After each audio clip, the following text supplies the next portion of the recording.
இப்ப அரசியலமைப்புக்கு எதிராக சபாநாயகர் ஆமா, நடந்திருக்காரா? என்னை பொறுத்த வரைக்கும் அதுதான்.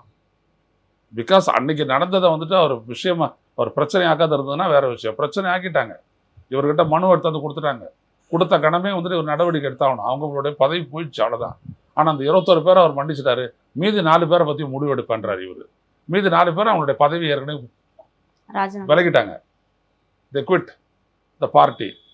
எம்எல்ஏ சீட் எல்லாத்தையும் முடிச்சிட்டாங்க. அதில் என்ன நடவடிக்கை எடுக்க போறாரு இவர்? புரியல. ஸோ ஆக இதெல்லாம் வந்துட்டு பார்த்தீங்கன்னா it is a stark violation of constitutional obligation. இப்ப அரசமைப்பு சட்ட மீறல் தான். அப்ப இந்த மாதிரி அரசியலமைப்பு சட்டம் மீறலுக்கு எதிரா இந்த மாதிரி நடந்து கோர்ட்டுக்கு போகலாம். ஓகே. கோர்ட்டுக்கு போயிடுவாங்க. யாராவது கோர்ட்டுக்கு போனாங்கன்னா காலி. இவங்க ஓட்டு போடுறாங்க, எதிர்த்து ஓட்டு போடுறாங்க.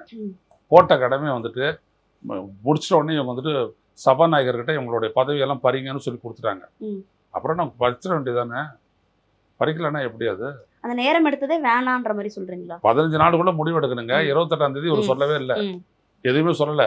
அப்புறம் 21ஆம் தேதி போயிட்டு நீங்கள் 9 நாள் கிட்டத்தட்ட ஒரு 2 வாரத்துக்கு அப்புறம் அவர் வந்துட்டு பேசுகிறாரு. அப்புறம் இது இடைப்பட்ட காலத்தில் வந்துட்டு அவர் மன்னிச்சிட்டா அப்படின்னு சொன்னார். உடனே அவர் விட்டுடுறாங்க. அதெல்லாம் எப்படி? தப்பு இல்லை அது.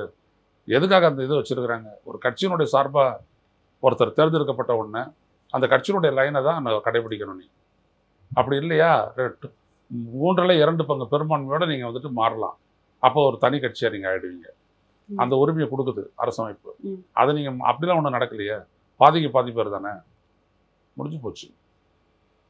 இல்ல தாவேக்கால என்ன சார் நடந்துட்டு இருக்கு? தாவேக்காக்கு ஆதரவு கொடுக்கணும் அப்படின்னு சொல்லி தான் திமுகல இருந்து கூட்டணியில இருந்த கட்சிகள் விசிகா, யுஎம்எல் இந்த மாதிரி கட்சிகள்லாம் அங்க போய் ஆதரவு கொடுத்திருந்தாங்க.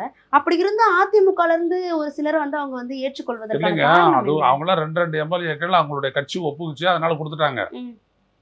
அவங்கள ஒரு எம்எல்ஏ ஆதரவு கொடுத்துட்டு இன்னொரு எம்எல்ஏ கொடுக்கலன்னா அவங்க காலி.